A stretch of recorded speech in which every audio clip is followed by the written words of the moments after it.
for me. A lot has been going on here around the house, and I finally passed my 4-way inspection. Now, if you're looking at the list of inspections, you're not going to see one that's called 4-way.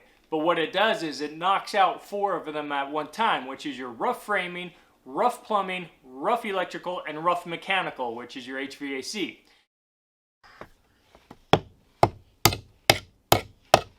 So let's kick it off with framing. I did not do the framing myself. That was something that was well worth being hired out, mostly because they came and did it within 6 days.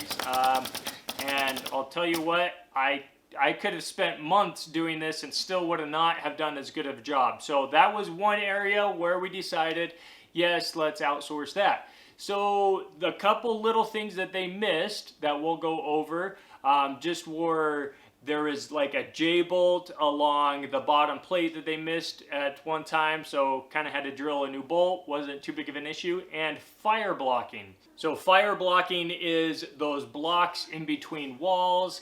And the only other thing that we had missed was I had a rough frame out in attic access. By far, have you guys had a big fly problem lately? Like, I don't know what 2020's done to those flies, but man, they're out of control this year.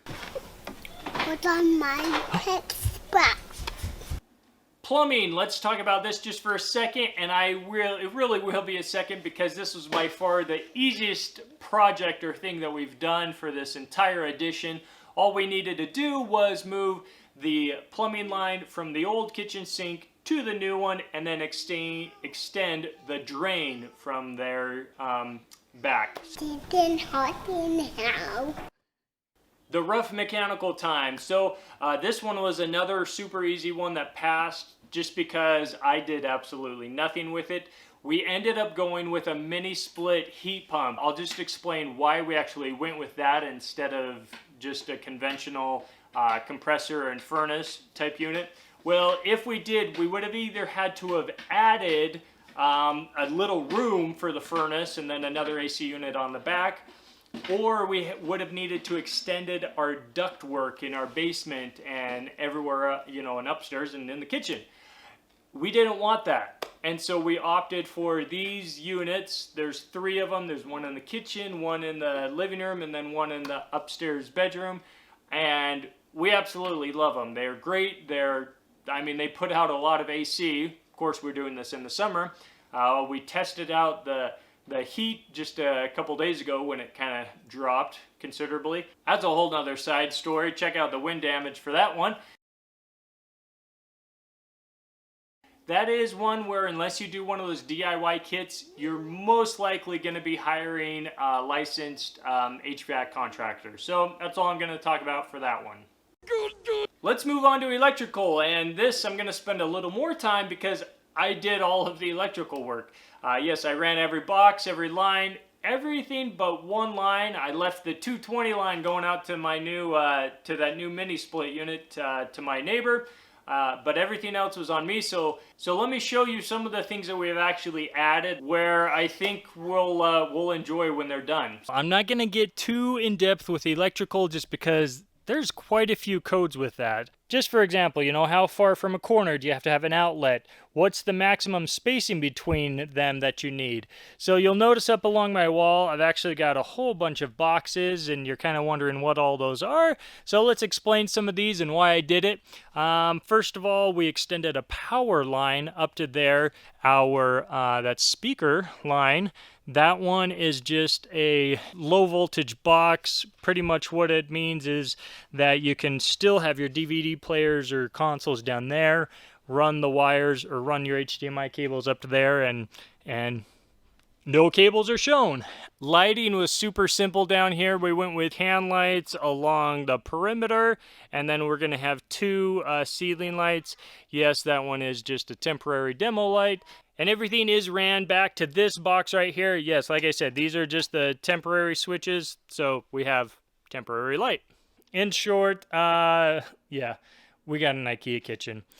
So this one was a little design change because we ended up picking some 90-inch cabinets, and we were kind of thinking, well, what are we going to really put up there on the top shelf? So we made that the central hub for our modem router, ran a box, and then we also ran some speaker wire to throw a receiver in there. We're going to be having some speakers up in the ceiling that we could jam out while we're cooking and eating.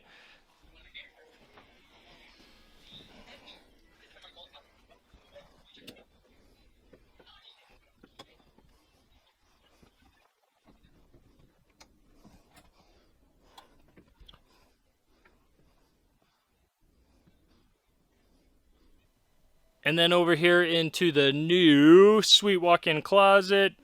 Actually pretty excited about this. Just got a simple one light switch for the toucan lights.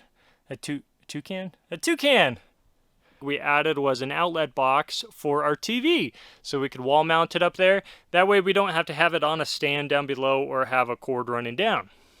Our previous bedroom had the very stereotypical of one outlet on wall, and so our bed covered up the outlets.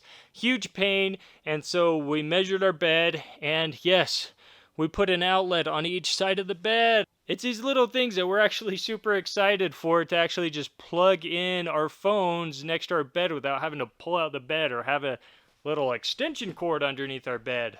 If any of you guys are long-term subscribers, well, you might remember this bathroom. I know some of the comments were like, hey, why'd you keep the ugly brown trim, and why didn't you change the outlets? Well, guess what? We knew we were going to be doing this for years, and so there was a window right here, and now there's not. There was the wall right there.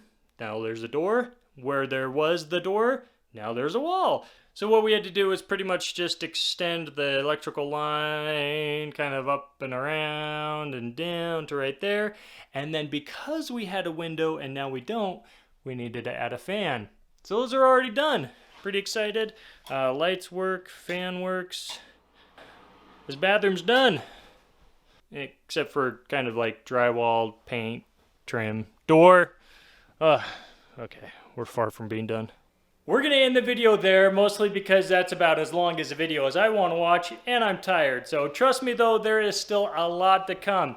If you'll look behind me, yes, drywall has shown up. They've put up the ceiling so far and the downstairs. I just wanted to end on one last note because I did stay up till 1 o'clock in the morning finishing this. A 3-way dimmable switch.